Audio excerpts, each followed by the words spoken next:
Guys, हम India में एक बहुत बड़ी मिस्टेक कमिट कर रहे हैं। हम एजुकेशन को सिर्फ़ और सिर्फ डिग्री, जॉब और मार्क्स से ही कनेक्ट करते रह गए। ये 3 चीज़ ही हमारे लिए हमेशा से इम्पॉर्टेंट रहा है। But education is not limited to these 3 things. I think education वो है जो हमें ये सिखाता है what to think and what not to think. ठीक है? The phenomenal job done by Sonam Wangchuk has made us to think कि हम कहाँ पे लैक कर रहे हैं।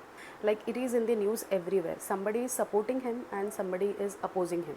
माई पॉइंट इज़ कि यहाँ पर एक एज अ स्टूडेंट भी अगर मैं सोचूं तो our target is not to point out BJP versus Congress, जो कि मुझे देखने को मिल रहा है। कुछ दिनों तक जो प्रोटेस्ट चल रहा था, it was very ideal, it was very good. But since so many days मैं ऐसा देख रही हूँ कि हर जगह रील में BJP versus Congress, and not only this कि पॉलिटिकल पार्टीज़ को हम ड्रैग कर रहे हैं, पॉलिटिकल इश्यूज़ डिस्कस कर रहे हैं, but we are doing a disrespect जो कि हमें नहीं करना है।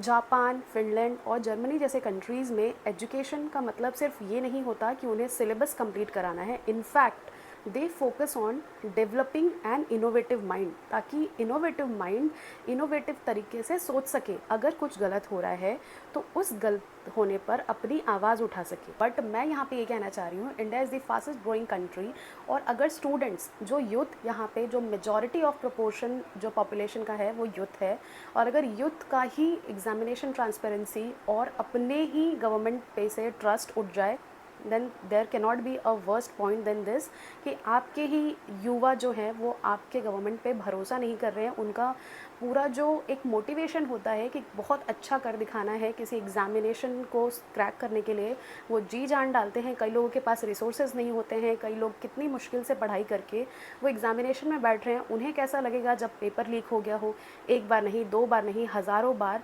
इवन ना सिर्फ ये चीज़, बल्कि इसके पीछे जो चेन है वो कभी एक्सपोज नहीं होते हैं, किसी को भी लेके सामने लेके आया जाता है। And my personal opinion is कि अगर हम रेजिग्नेशन मांग रहे हैं अपने एजुकेशन मिनिस्टर का, उससे क्या होगा मुझे बताओ। अगर वो रेजिग्नेशन दे भी देते हैं तो क्या नेक्स्ट जो आएगा यू कैन से कि वो 100% ट्रांसपेरेंसी होगी वहाँ पे, क्या तब पेपर लीक नहीं होगा? अगर इस चीज़ का एश्योरेंस हमें मिल जाए तो हम ये बोल सकते हैं कि हमें एजुकेशन मिनिस्टर का रेजिग्नेशन चाहिए। बट आपको नहीं पता है कि नेक्स्ट जो बैठने वाला है कुर्सी पर वो क्या करने वाला है, क्या नहीं।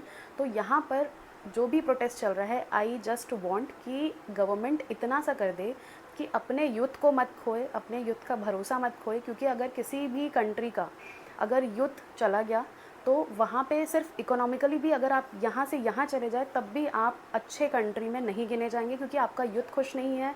यूथ खुश नहीं होगा तो वो अपने लिए कुछ नहीं करेगा, अपने लिए कुछ नहीं करेगा तो देश के लिए क्या ही करेगा।